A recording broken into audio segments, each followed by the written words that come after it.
শ্রীরাম হলেন ভগবান বিষ্ণুর এক অবতার। প্রাচীন ভারতীয় মহাকাব্য রামায়ণ অনুসারে রাম অযোধ্যায় জন্মগ্রহণ করেছিলেন। ১৬ শতকে বাবর তার উত্তর ভারত জুড়ে মন্দির আক্রমণের ধারাবাহিকতা মন্দিরটি আক্রমণ করে এবং ধ্বংস করে। পরে মুঘলরা একটি মসজিদ, বাবরি মসজিদ নির্মাণ করে, যা রাম জন্মভূমি স্থান বলে মনে করা হয়। রাম মন্দিরের মূল নকশাটি ১৯৮৮ সালে আহমেদাবাদের সোমপুরা পরিবার দ্বারা নির্মাণ করা হয়েছিল। সোমপুরা সোমনাথ মন্দির সহ অন্তত ১৫ প্রজন্ম ধরে বিশ্বব্যাপী ১০০টির বেশি মন্দিরের নকশায় অবদান রেখেছে। একবার সম্পূর্ণ হলে মন্দির কমপ্লেক্সটি হবে বিশ্বের তৃতীয় বৃহত্তম হিন্দু মন্দির। মন্দিরের মূল কাঠামোটি ৩ তলায় বিশিষ্ট একটি উঁচু মঞ্চে নির্মিত হবে। গর্ভগৃহের মাঝখানে এবং প্রবেশ পথে ৫টি মণ্ডপ থাকবে। একদিকে 3টি মণ্ডপ হবে কুডু, নৃত্য ও রঙ্গের, এবং অপর পাশে 2টি মণ্ডপ হবে কীর্তন ও প্রার্থনার।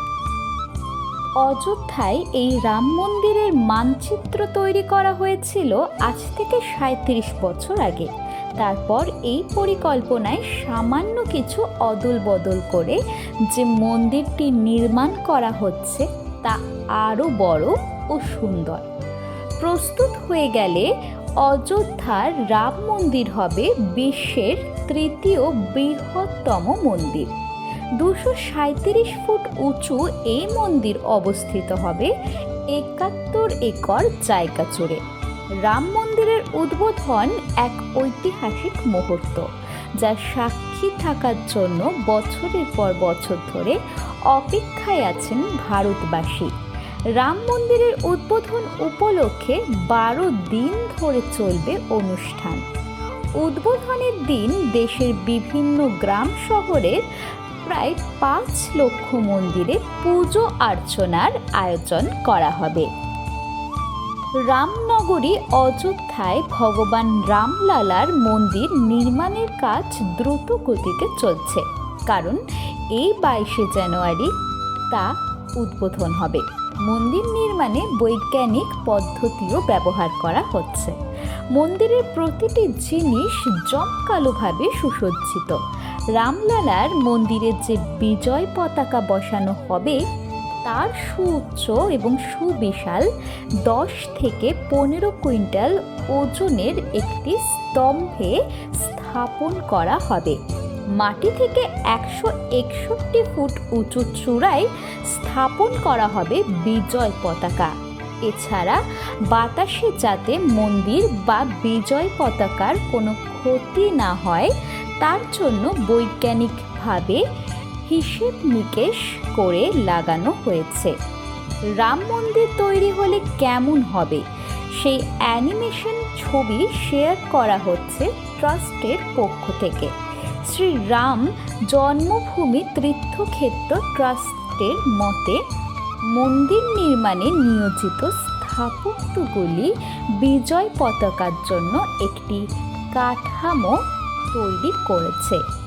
মন্দিরের মূল শিখর থেকে পূর্ব দিকে আরও 3টি মণ্ডপ থাকবে এবং 3টি ছোট শিখর, যা প্রধানত গুণামণ্ডপ, রং মণ্ডপ এবং নৃত্য মণ্ডপ নিয়ে গঠিত হবে।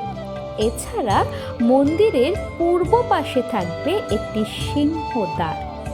গুণ মণ্ডপের ডান ও বাম পাশে আরও 2টি মণ্ডপ তৈরি করা হবে। মন্দিরে মোট 5টি শিখর থাকবে।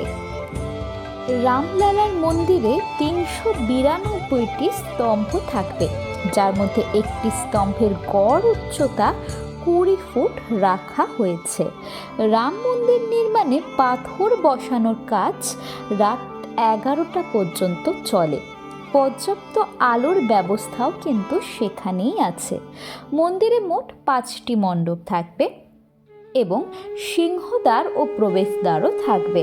মন্দিরের গঠন এমন যে সেখানে 392টি স্তম্ভ একেবারেই ভালোভাবে দেখা এবং বোঝা যাবে, যার গড় উচ্চতাও কিন্তু বললাম 20 ফুট হবে। এই মন্দির নির্মাণে কোনো খামতিও কিন্তু রাখা হচ্ছে না। সমগ্র ভারতবাসী অপেক্ষা করে আছে 22শে জানুয়ারি রাম মন্দিরের উদ্বোধনের আশায়। তাহলে কেমন লাগলো আজকের এই ভিডিওটি ভালো লেগে থাকলে লাইক, কমেন্ট, শেয়ার। আর আপনি যদি আমার চ্যানেলে নতুন হয়ে থাকেন তাহলে চ্যানেলটিকে সাবস্ক্রাইব করে পাশে থাকা বেল আইকনটি প্রেস করতে একদম ভুলবেন না, এমন সব ভিডিও যাতে আপনি সবার আগে দেখতে পান। শোনা হচ্ছে পরের ভিডিওতে।